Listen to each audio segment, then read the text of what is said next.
Istri pilihan ketua mafia, bab 62, pergi liburan. Taren dan Humaira pergi ke sebuah rumah besar milik Anita. Mereka berdua menemui influencer ternama itu setelah janjian dengannya. Taren membuat semuanya jadi lebih mudah, padahal Humaira kesulitan menghubunginya. Taren dan Humaira duduk di ruang tamu menunggu Anita datang. Dia masih sibuk mengurus konten-konten yang dibuatnya. Kedua netra Humaira melirik ke sekeliling. Terlihat beberapa foto di dinding. Salah satunya foto masa kecil Anita.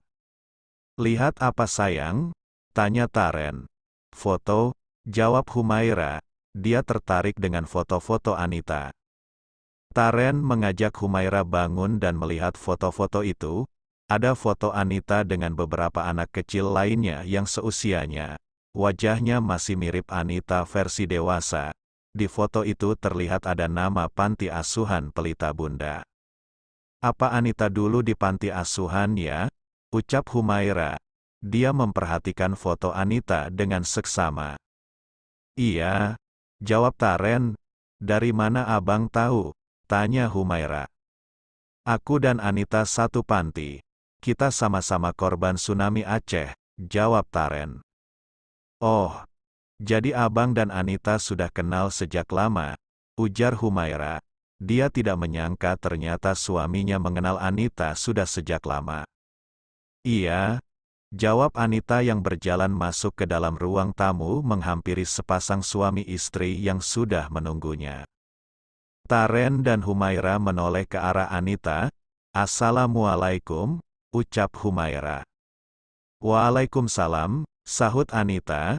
Dia mempersilahkan Humaira dan Taren duduk kembali.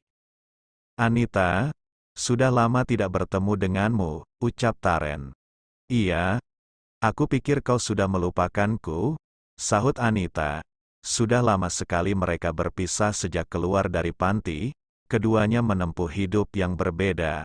Sejak saat itu mereka hampir tak pernah bertemu. "Gak lah, kau tetap temanku yang cengeng dan bawel," jawab Taren. Anita tertawa. Ternyata Taren masih mengingat masa kecil mereka. "Oh ya Anita, ini istriku, Humaira Aziza Az-Zahra," ucap Taren memperkenalkan istrinya pada Anita. "Anita Cynthia Bella, senang bertemu denganmu Ning Humaira," ujar Anita. "Aku juga senang bisa bertemu denganmu Anita," jawab Humaira. Sejenak mereka bercakap-cakap ringan tentang apa saja yang ada di panti asuhan dulu. Anita dan Taren nampak bahagia menceritakan masa kecil mereka yang penuh lika-liku dan menyenangkan. Humaira mendengarkan cerita mereka dengan senang hati. Dia tidak menyangka seorang Anita ternyata orang yang humble dan supel. "Taren, kau masih seperti dulu ya," ucap Anita. "Kau juga, meskipun sekarang udah ngetik," sahut Taren. "Alhamdulillah, untungnya kau juga dipertemukan dengan bidadari soleha. Gak mungkin bandel lagi kan," ucap Anita. "Iya, alhamdulillah, insya Allah gak akan kaya dulu lagi," jawab Taren. Mereka mulai membicarakan soal bisnis. Humaira menyampaikan keinginannya pada wanita cantik berambut pendek itu. "Gimana Nit?" tanya Taren. "Sebenarnya aku kurang tertarik karena harus mengenakan baju muslim saat mempromosikan produk kalian. Tahu sendiri aku gak berhijab," jawab Anita. Humaira mengangguk paham dengan alasan Anita. "Hei, mana tahu abis ini kau berhijab," ucap Taren. Anita tertawa kecil. "Aku masih seperti ini apa mungkin?" ucap Anita. "Gak ada yang gak mungkin, kala hati sudah diketuk hidayah," sahut Taren. Dia juga merasakan bagaimana rasanya hidayah datang menyapa. "Kau sekarang seperti ustadz, bikin iri aja," ucap Anita. "Besok kau menyusul jadi ustazah?" jawab Taren. Anita mengaminkan. Taren sudah seperti saudaranya, mereka sudah biasa saling mengingatkan. "Oke, aku mau menerima produk kalian untuk dipromosikan dalam berbagai kontenku," ucap Anita. "Alhamdulillah, Sahut keduanya. Ini beberapa sampelnya. Humaira memberikan sampel baju muslimah dari butiknya. Anita mulai membuka bungkus baju muslimah itu dan melihatnya. Bagus, santun dan tidak ketinggalan zaman, ucap Anita. Istriku yang mendesainnya sendiri, sahut Taren. Wah, hebat ya, puji Anita. Terima kasih, sahut Humaira. Mereka kembali berbincang-bincang mengenai harga hingga tanda tangan kerjasamanya. Alhamdulillah, selesai juga sayang, ucap Humaira. Iya, alhamdulillah, sahut Taren sambil merangkul istrinya menuju mobil mereka yang terparkir di halaman rumah besar itu. Mereka berdua masuk ke dalam, baik Taren dan Humaira duduk di kursi belakang. Semoga makin sukses butikmu sayang, ucap Taren. Amin, sahut Humaira. Taren memegang tangan Humaira, tangan hangat penuh cinta. Singkat cerita, hari Sabtu pagi Max dan Diandra bersiap untuk pergi jalan-jalan ke pantai. Mereka berdua tampak rapi.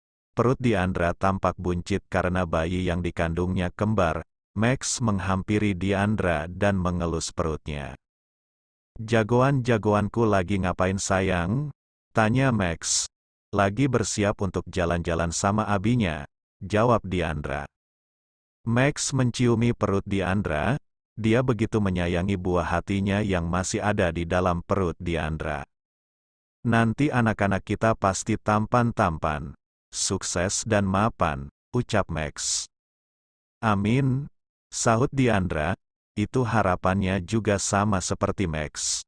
Semoga mereka tidak ada yang mengikuti jejak kita, tumbuh normal seperti anak-anak lainnya, ucap Max. Ada rasa khawatir yang ada di benaknya. Dia tidak ingin anak-anaknya mengikuti jalan yang sudah dilalui kedua orang tuanya. Amin. Insya Allah tidak, asalkan kita terus bersama mereka, dan memberikan pendidikan agama yang baik dan benar, sahut Diandra. Max mengangguk. Jangan nganggur juga, jadi cowok harus kerja keras. Mana ada cewek yang mau sama cowok nganggur, ucap Max. Masih lama sayang, jangan berpikir negatif. Insya Allah anak-anak kita akan jadi anak yang sukses di masa depan, sahut Diandra. Max mengangguk lalu mencium kening Diandra.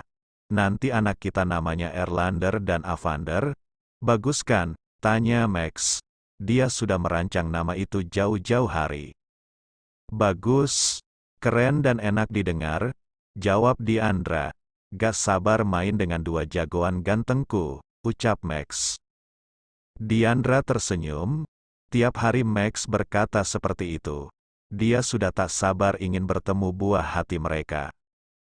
Beberapa saat kemudian, mereka sudah berada di pantai bersama keluarganya. Ada Humaira, Taren, Kiai Abdullah, Umi Fatimah, Tuan Alden hingga Aminah. Tak lupa dua anak buah yang setia dan jarang cuti kecuali lagi sakit gigi. Duh, pantai indah, tapi kita gak bisa renang, ucap Dede. Nyemplung aja, mana tahu bisa. Sahut Dudu. Bisa apa? Bisa berenang? Tanya Dede memperhatikan lautan yang luas dan kebiruan. Bisa-bisa mati? Jawab Dudu. Aku milih pakai ban aja di tepian, atau main pasir dengan dua bocah gendut itu, ucap Dede. Tapi memalukan bos, kita yang sangar dan kejam kalau kita bergaul dengan anak-anak kecil, mana kesan mafianya, ucap Dudu. Terus kita mau gimana? Pura-pura berenang terus ditelan ikan hiu, tanya Dede. Mereka terus mengobrol sampai terbawa arus. Sayang, anak buahmu terbawa arus tuh, ucap Diandra sambil menunjuk ke depan. Mereka sedang mencari kepiting, biarkan saja, jawab Max. Kau bos yang tidak bertanggung jawab, pantas mereka tidak pintar-pintar, ucap Tuan Alden. Mertua bijaksana, bukankah kita sudah berbaikan? Tanya Max. Aku hanya kasihan. Anak buahmu tidak bisa berenang tapi memaksakan diri, jawab Tuan Alden. Kalau gitu turunkan anak buahmu, tolong comot kedua anak buahku sebelum dimakan hiu, sahut Max. Heh, Tuan Alden mendengus kesal. Sudah Abi, tinggal perintahkan anak buah Abi, kasihan mereka berdua, ucap Aminah. Tuan Alden mengangguk, mana berani menolak keinginan istrinya. Mereka bersantai di tepi pantai sambil rebahan dan menikmati matahari pagi yang terbit. Anginnya segar ya Kak, ucap Humaira. Iya, dulu saat tinggal di Aceh, aku dan Taren sering berjemur di tepi pantai sambil melihat ombak, sahut Diandra. Seru ya, ucap Humaira. Diandra mengangguk. Kak, bakar ikan buat sarapan, ajak Taren. Mancing dulu, tanya Max. Beli aja sama nelayan yang baru pulang melaut, jawab Taren. Max mengangguk, dia dan Taren bangun lalu meninggalkan tempat itu. Diandra, kau masih mual? Tanya Umi Fatimah. Alhamdulillah, sudah enggak Umi, jawab Diandra. Syukurlah kalau begitu, sahut Umi Fatimah. Aku sering mual akhir-akhir ini Umi. Apa hamil juga kayak Kak Diandra? Tanya Humaira. Sudah telat berapa hari? Tanya Umi Fatimah. Baru 1 hari Umi, jawab Humaira. Tes pack dulu aja, usul Aminah. Iya, biar gak bingung dan galau, tambah Umi Fatimah. Humaira mengangguk, mereka berempat mengobrol santai sambil memakan camilan yang dibawa. Taren, kau beli ikan gak nawar dulu, ucap Max. Sedekah Kak, sahut Taren. Masalahnya aku yang bayar semua, jawab Max. Kan dosamu lebih banyak dariku Kak, sahut Taren. Kalau kau bukan adik Diandra sudah kutenggelamkan di lautan, jawab Max. Taren tertawa kecil, mereka berdua berjalan sambil membawa ikan yang sudah dibelinya. Bagaimana hidupmu sekarang Kak? Tanya Taren. Bahagia, apalagi istriku hamil anak kembar, aku sangat bersyukur pada Allah, yang sudah memberiku banyak nikmat dan rejeki, jawab Max. Alhamdulillah, aku pun juga merasa seperti itu. Kebaikan akan mendatangkan kebaikan, sahut Taren. Iya, jawab Max. Mereka berdua jalan bersama, tersenyum dengan kebahagiaan yang sudah diberikan Allah. Buah dari kesungguhan mereka berjalan kembali ke jalan yang benar, bersambung. Jangan lupa berikan komentar membangunnya ya. Maafkan juga jika masih banyak kekurangan dalam channel ini. Terima kasih semuanya. Love you sekebon. Semoga bisa menghibur teman-teman semua. Jangan lupa subscribe, like, dan bagi